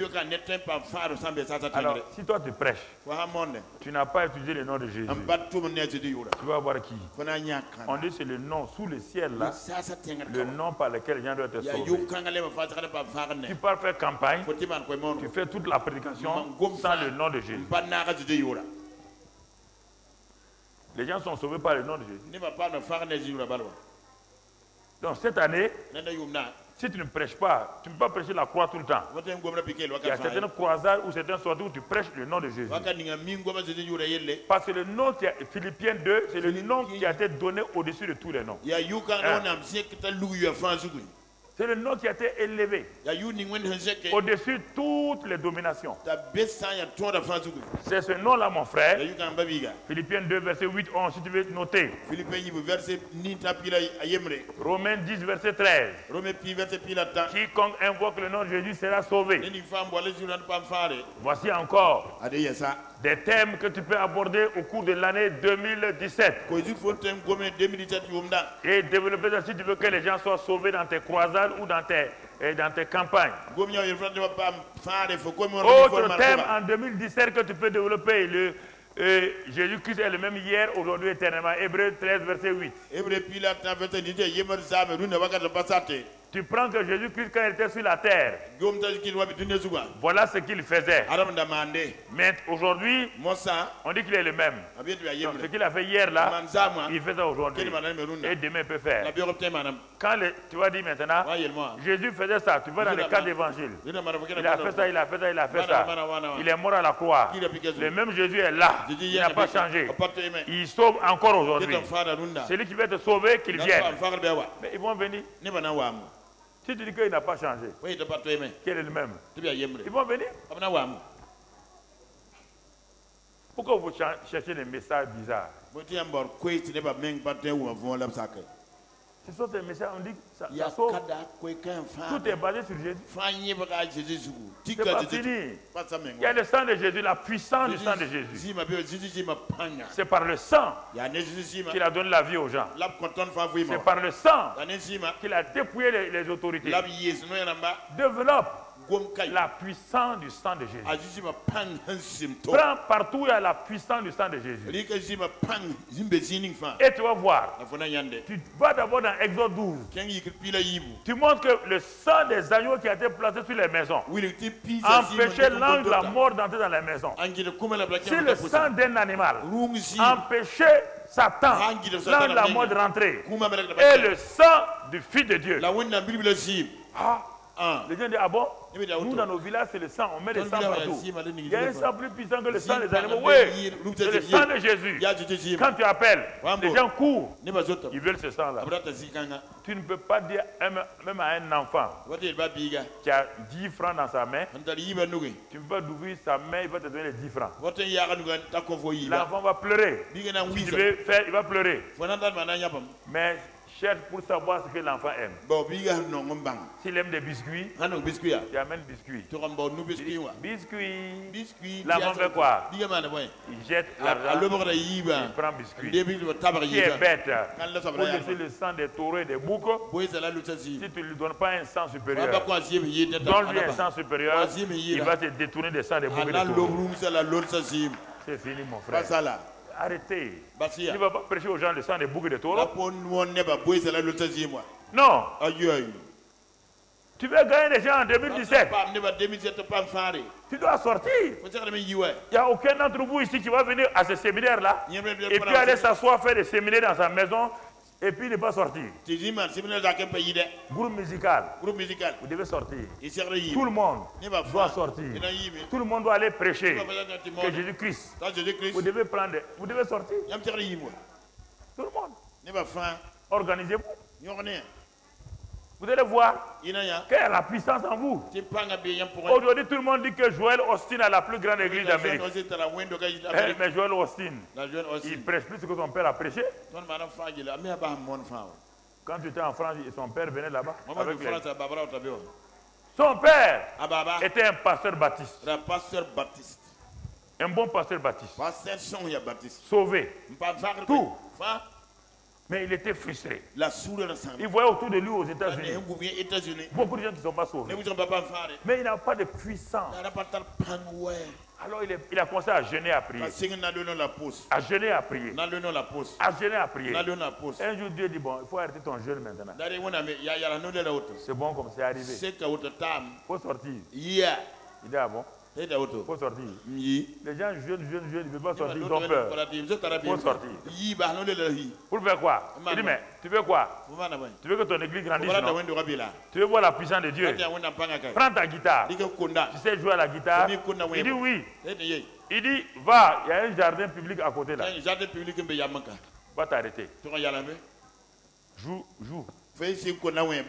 Partout, quelqu'un fait la musique. Ça attire les curieux. Il est parti, il a eu le courage. Il a commencé à chanter.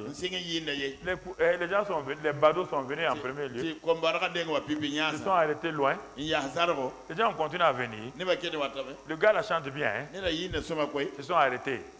Ils continuent à chanter. Dieu dit maintenant, arrête et prêche. Il ne faut pas continuer à chanter. Ah, Seigneur, je n'ai jamais fait ça là. Et ça va marcher. Dieu dit, essaye. Donc il a commencé, ouais bien. Il a prêché Jésus. Simplement Jésus. Parce qu'il est baptiste, il a prêché. Jésus sauve, il baptise. Il a prêché ça. Dieu lui dit, mais arrête de prêcher maintenant. Lance l'appel.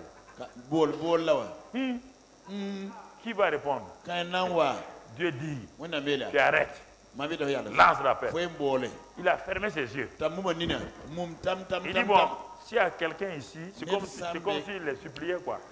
S'il y a quelqu'un ici qui veut donner sa vie à Jésus, qu'il avance un peu ici. Il a fait et puis il attend. Au moins 5 minutes, Dieu dit, mais ouvre tes yeux. Il dit, hé, hé. Il a ouvert un œil. Il a vu au moins 10 personnes. Il dit, attendez, est-ce que vous avez compris? J'ai dit, qui veut accepter Jésus? Ils ont dit, mais oui. Il dit, ah bon? Il prie avec eux.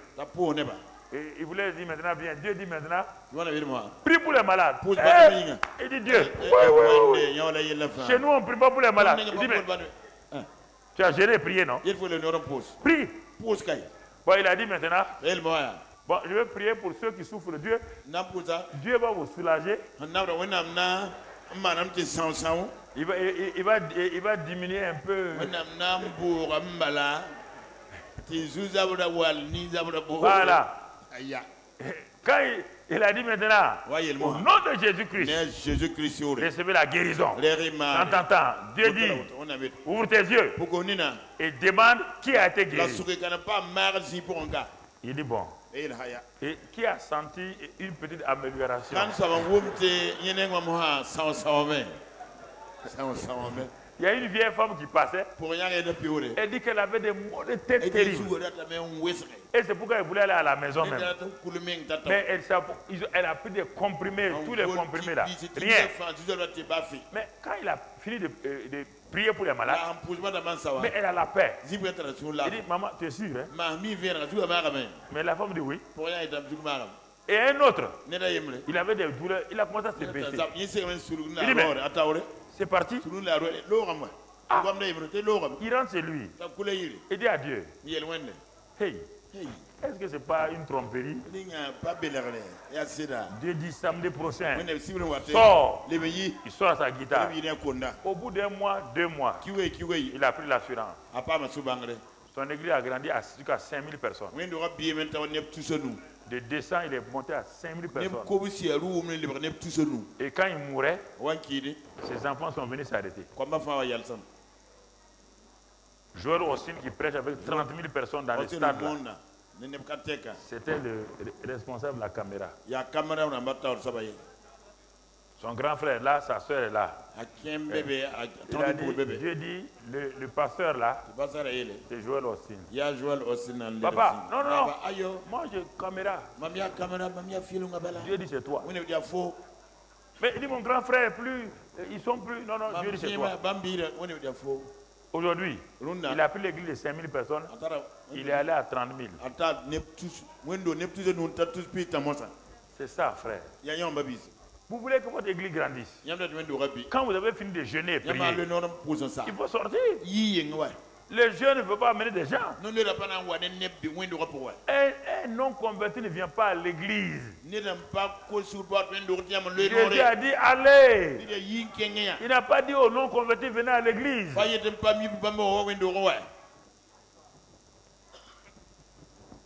Allez. Dans les services, partout où vous êtes, allez. Dites-leur que Dieu les aime. Dites-leur que le Seigneur les aime.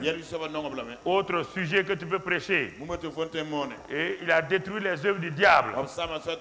Et il est venu libérer les captifs. 1 Jean 3, 8, Luc 4, 18 et Luc 1, 71. Tous ces passages-là. Et ensuite, tu peux prêcher aussi les 5 miracles du christianisme, les 5 miracles du christianisme. Quels sont ces 5 miracles-là? Premier miracle, la rémission des péchés. Parce qu'il était impossible à la religion d'enlever les péchés. Premier miracle, la rémission des péchés. Deuxième miracle, la régénération, la nouvelle naissance. Troisième miracle, la délivrance de la puissance de Satan. Quatrième miracle, la guérison des malades. Cinquième miracle, la vie divine dans l'homme. Je te rappelle les 5 miracles du christianisme. Premièrement, la rémission des péchés. Aucune religion ne peut remettre les péchés. Aucun homme ne peut remettre les péchés. Remettre les péchés, c'est un miracle. Deuxième élément, deuxième miracle, la régénération de l'homme. La nouvelle naissance. Troisième miracle, la délivrance de la puissance de Satan et des esprits méchants. C'est un miracle. Quatrième miracle, la guérison des malades. Et cinquième miracle, la vie divine. L'homme devient donc l'habitation de Dieu en esprit. Quand tu donnes ça aux nouveaux convertis, ils sont solides. Ils sont solides. Ensuite, autre sujet. Le tombeau vide. Prêche sur le tombeau vide. Luc 24, verset 5. Le tombeau est vide. Il n'est plus dans le tombeau. Le tombeau est vide. Si ton tombeau est vide, ça veut dire que tu es sorti avec lui. Dis aux gens que le tombeau de Jésus est vide. Le tombeau de Moïse est rempli. La poussière. Le tombeau d'Élisée, le tombeau d'Abraham. Mais le tombeau de Jésus est vide. Autre thème que tu peux prêcher. Il y a plusieurs thèmes. Mon frère, qui est Jésus? Ça c'est Matthieu 16, verset 13. Qui est Jésus? Qui dit-on que je suis? Tout le monde a une idée. Certains disent qu'il est prophète, d'autres disent que c'est un initié, d'autres disent qu'il est ceci ou cela. Les gens viennent vers vous avec leur opinion. Arrivent à leur démontrer qui est Jésus. Et dit maintenant, pour que vous sachiez qu'il est réel, il est là, lance l'appel et prie pour les malades. Il va révéler qui il est. Autre thème que je te donne, c'est pour t'aider toi-même. Parce que tu avais le ventre chaud quand on dit que tu vas prêcher cette année, tu ne sais pas quel sujet. La foi qui sauve. Acte 10, verset, c'est ça, verset 30 à 31, à 32, c'est ça. Acte 16 du moins. Acte 16, verset 30 à 32. Voici plusieurs sujets. Il y en a tellement. Sur Jésus là. Tout ce qui est lié avec lui. Tu peux prendre l'Ancien Testament, aller terminer dans le Nouveau Testament. Toujours. Tu as tellement de sujets. Quand tu montes, mais quand tu as la prédication, n'oublie pas de terminer par l'appel. L'évangélisation des masses, la partie importante, c'est l'appel au salut. Le premier appel au salut concerne le salut de l'âme. Le sozo 1, numéro 1. Le salut de l'âme. Quand tu as fini, il faut lancer l'appel pour le salut des âmes. Oui. Parce que la Bible dit qu'il a pris nos péchés. La Bible dit qu'à tous ceux qui ont cru en lui, ceux qui l'ont reçu, Dieu leur donne le pouvoir de devenir enfants de Dieu. Dis aux gens que là où ils sont arrêtés maintenant, comme Christ a pris leurs péchés, que s'ils acceptent Jésus-là, Dieu leur donne, le Saint-Esprit leur donne le pouvoir de devenir enfants de Dieu, lesquels sont nés, pas par la puissance de l'homme, mais par la volonté de Dieu. Dis-leur que dans Romains 10, versets 9 à 10, que quiconque croit que Jésus-Christ est mort pour ses péchés et il le confesse comme Seigneur, il est sauvé. C'est ça. Ne dis pas aux gens de confesser leurs péchés, n'ont pas le temps. Le gars a 25 000 péchés, il va confesser comment? Jésus a déjà pris ses péchés. Offre-lui le salut en disant quiconque croit qu'il a pris nos péchés et qu'il est Seigneur. Romains 10 le dit cela. Ça, c'est le premier élément du salut. Quand tu as fini ça, tu peux continuer directement, ou bien tu peux arrêter un moment, dire au groupe musical de préparer la deuxième partie. Assois-toi et regarde. Et tu vas te préparer pour prier pour les malades. En ce temps, ils ont choisi un bon cantique. Soit le nom de Jésus. Il y a un nom. Ce nom vient du ciel. Il y a plusieurs cantiques qui permettent à l'atmosphère de se maintenir. En ce temps, tu reviens. Tu dis maintenant, vous qui avez reçu Jésus, c'est le premier miracle. Il y a un deuxième miracle. La guérison du corps. Les malades. Voilà ce que Jésus a dit. Qu'il a pris nos infirmités. Ésaïe 53, 4, 5. Matthieu 8, 17. 1 Pierre 2, 24. Tu leur cites ça. Le même Jésus qui a pris vos péchés, il a pris vos maladies. Il dit qu'en son nom, les malades sont guéris. Maintenant, malades, positionnez-vous. Croyez que Jésus a déjà pris vos maladies. Ce n'est pas la prière qui va vous guérir. C'est parce que Jésus a déjà pris vos maladies que moi je vais invoquer le nom du Seigneur.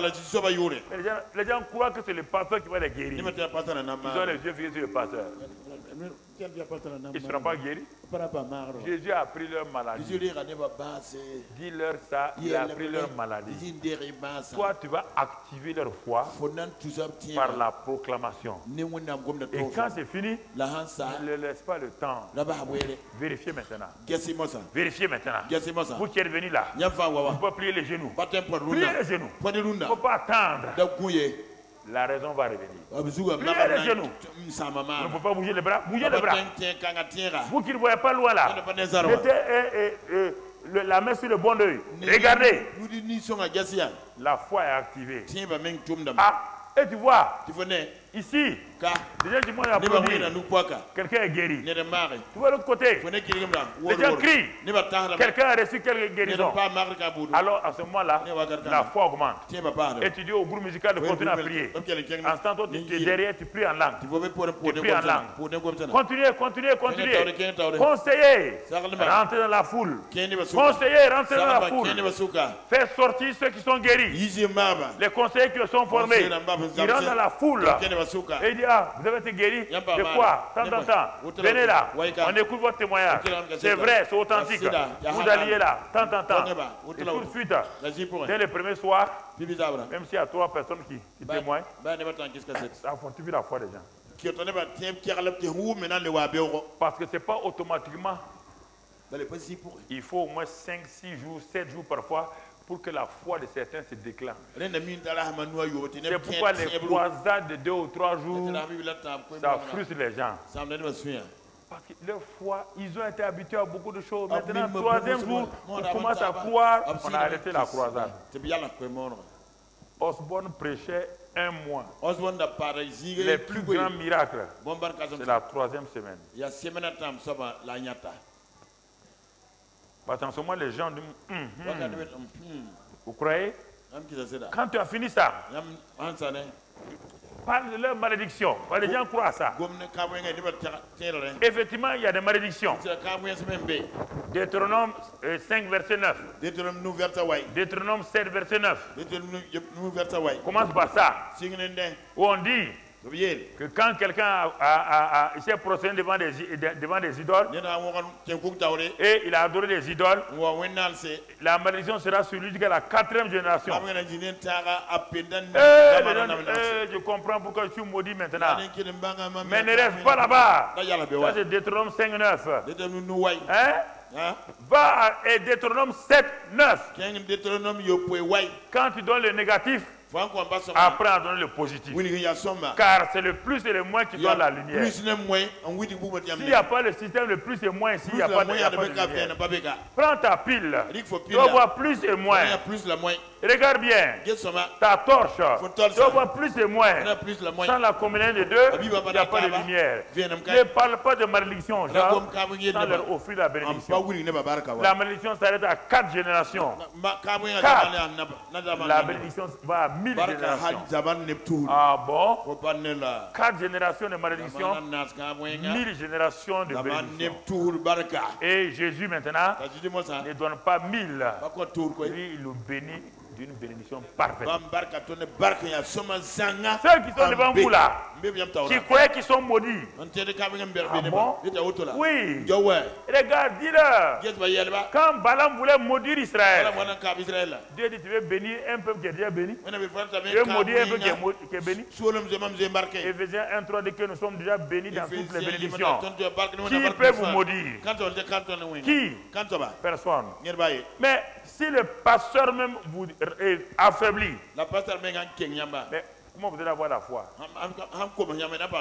Si toi tu as affaibli tes chrétiens, ou tu as affaibli les gens qui sont maudits, alors que quiconque croit en Jésus-Christ, il est béni de toute bénédiction. Et Dieu dit, Balaam, ne te fatigue pas. Ce peuple-là, le sang des agneaux qui est sur eux là, le sang là, fait qu'ils peuvent être maudits. Si le sang des boucs empêche de maudire un escroc Jacob, le sang de Jésus ne peut pas te... C'est ça. Jésus, ce n'est pas 1000 générations. Non, ça c'est l'Ancien Testament. 4 générations, 1000 générations. Jésus, c'est éternellement. Balaam a dit, Dieu m'a dit de bénir, je ne peux pas maudire. Il dit, Balak, tiens ton argent. Je ne veux pas avoir des problèmes avec Dieu. Il faut aller avec ton argent. Et si vous n'enseignez pas ça aux gens, ah, pasteur, je suis maudit. Oui, tu es maudit. Malédiction générationnelle. Toi-même, un pasteur, tu dis à ton chrétien qu'il est maudit. Génération. Tu connais sa génération?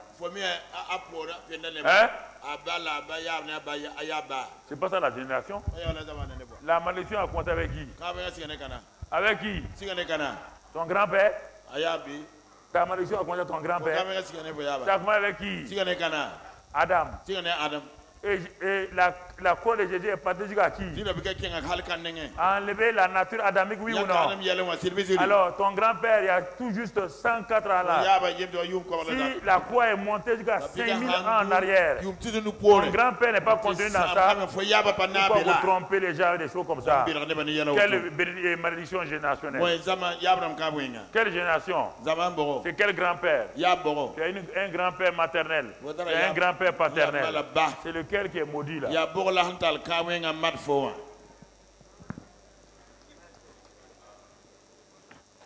Mais avec ça, mais tu dépends d'un pasteur. C'est ça qui s'est passé quand la révolution est venue au Burkina. On dit, Dieu a dit d'amener poulet au rôti. Ce que je vous dis, c'est la vérité. En ce temps, j'étais à Koulouba. Les gens disent, Dieu a dit d'amener poulet au rôti. Ils ont amené poulet au rôti. Dieu dit que maintenant, tu dois bénir sa servante avec une moto. Ils ont amené une moto. À la fin, tout est fini. Ils sont venus me trouver à Koulouba. On a tout fini. On a donné poulet. On a donné moto. J'ai dit, vous allez donner votre maison. Vous allez donner votre maison. Vous n'êtes pas intelligent. Est-ce que Dieu mange poulet? Dieu monte moto.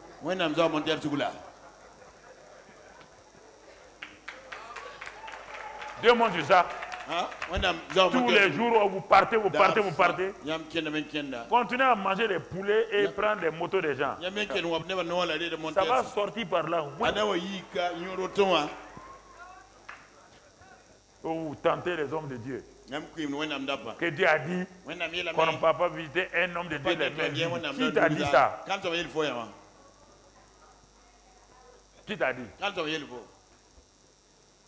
C'est les hommes de Dieu qui ont inventé ça. C'est eux qui ont prêché ça. Ah. Donc ils t'ont culpabilisé. Donc quand tu vas chez eux là, tu remplis ta main. Tu peux leur donner.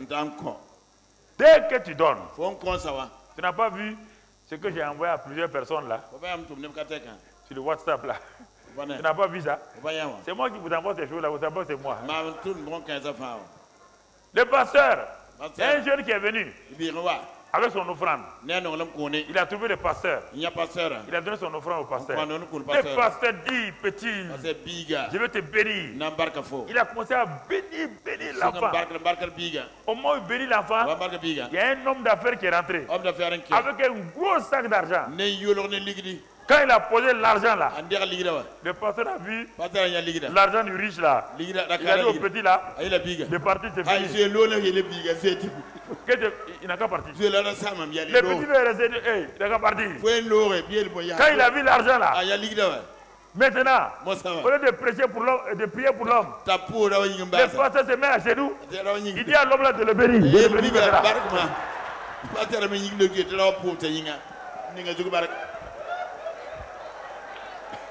Dis pasteur, bless me. Comment l'argent a tourné la tête du pasteur? Non, mais ça veut dire que quoi? Que maintenant les pauvres de nos églises n'ont plus droit.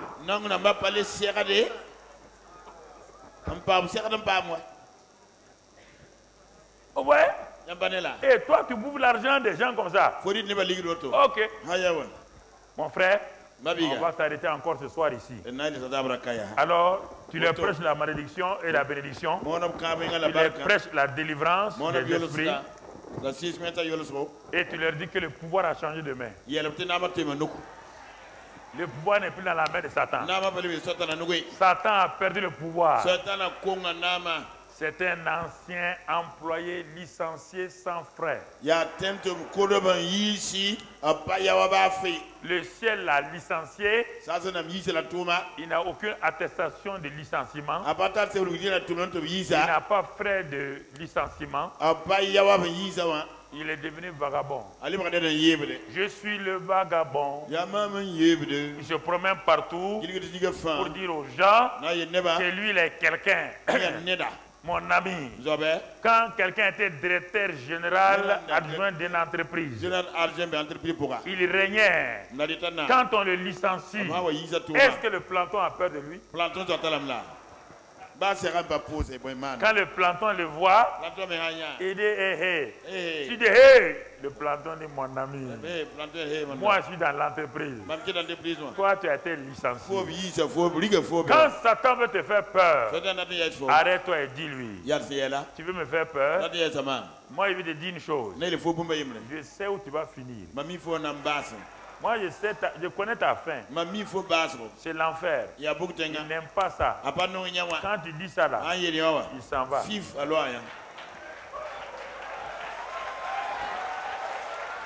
Alors, on va s'arrêter là ce soir encore. Donc, baisse la tête, simplement. C'est une manière de respecter. Cette année, mon frère, ma soeur, toi qui nous regardes à la télévision, non seulement tu dois témoigner, mais surtout, cette année, prends la décision que tu seras quelqu'un qui va dans les rues, dans les villages. Certains samedis, tu vas prendre ta voiture ou ta moto. Tu vas aller dans les marchés des villages. Dans les villages avec un frère ou une soeur. Vous allez commencer à témoigner là-bas. Vous allez acheter un petit microphone et aller prêcher. Même que tu sois une femme, il faut prendre un frère. Viens, ce samedi-là, on va dans tel village. Mettez-vous sur un arbre. Faites la musique. Les gens vont venir. Donnez un témoignage. Lancez l'appel en parlant de Jésus. Et si vous avez prié, le Seigneur vous donnera des âmes. Et vous verrez réellement que le Seigneur est avec vous. Excellent Père de grâce. Ton peuple est devant toi ce soir. Nous voulons gagner nos nations comme héritage. Nous ne voulons plus laisser la responsabilité à ceux qui viennent de l'extérieur. C'est nous les nationaux. Tu nous as sauvés pour que nous soyons des instruments de salut. Nous refusons de laisser les gens de l'extérieur venir évangéliser le pays alors que nous avons la capacité. Parle à ton peuple. Parle à tes responsables. Qu'ils prennent leurs responsabilités. Eux-mêmes d'organiser des croisades avec les nationaux. Que les nationaux gagnent les nationaux. Père, merci. Que les églises, toutes les églises, sachent qu'elles ont la capacité dans le voisinage de tenir des petites croisades dans les lieux publics et de voir des âmes sauvées, de voir des âmes guéries. Seigneur, merci pour cela ce soir. Que ta grâce soit sur nous. Tu conduis ton peuple. Tu les bénis, Père. Au nom de Christ Jésus. Amen. Amen.